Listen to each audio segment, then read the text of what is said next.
Square neck shape ఇచ్చామండి. Hands కూడా same పైన బఫ్ ఇచ్చాము, ఇలాగే లట్కన్ లేస్ ఇచ్చామండి. కింద వచ్చి ఇలా క్రాస్గా ఇచ్చాము షేప్.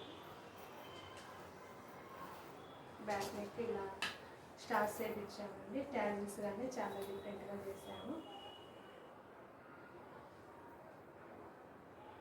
చాలా బాగుందండి టోటల్గా డ్రెస్ వచ్చి.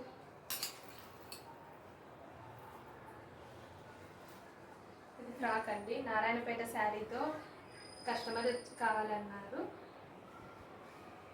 నెక్ వచ్చి ఇలా స్టార్ షేప్ ఇచ్చాము. బాడీకి వచ్చి ఇలా డిఫరెంట్గా బాల్స్ ఇచ్చామండి.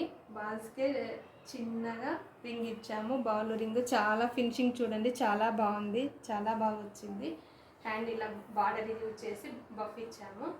ట్యాజిల్స్ కానీ డిఫరెంట్గా ఇచ్చామండి. నెక్ షేప్ కానీ జిప్పు కానీ చూడండి సేమ్ రెడీమేడ్ మోడల్ లాగే ఉంటుంది. జిప్పు కూడా చాలా డిఫరెంట్గా ఉంటుంది. టోటల్గా అయితే డ్రెస్ చాలా బాగుంది.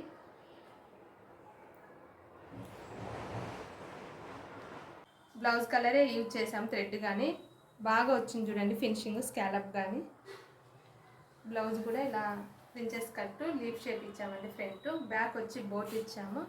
ఇలా డిఫరెంట్ బటన్స్ ఇచ్చామండి. బటన్స్ కూడా చూడండి ఇక్కడ థ్రెడ్స్ డిఫరెంట్గా ఇచ్చి ఇక్కడ బటన్స్ యూజ్ చేసాము. హ్యాండ్కి వచ్చి డిఫరెంట్ బౌ షేపు బఫ్ ఇచ్చామండి. బఫ్ దగ్గర బటన్ ఇచ్చాము. టోటల్గా ఇలా ఉంది శారీ వచ్చి. స్కాలపింగ్ చాలా బాగా వచ్చిందండి, చాలా నీట్గా వచ్చింది. సేమ్ బ్లౌజ్ మీ ప్యాటర్న్లోనే కావాలి అని అడిగారు మనకి. సేమ్ అదే ప్యాటర్న్లో డీప్ షేప్ నెక్ సేమ్ ప్యాటర్నే యూజ్ చేసాము. హ్యాండ్ టోటల్ ఇలా కావాలన్నారు, ఇలానే సేమ్ చేసి ఇచ్చాము.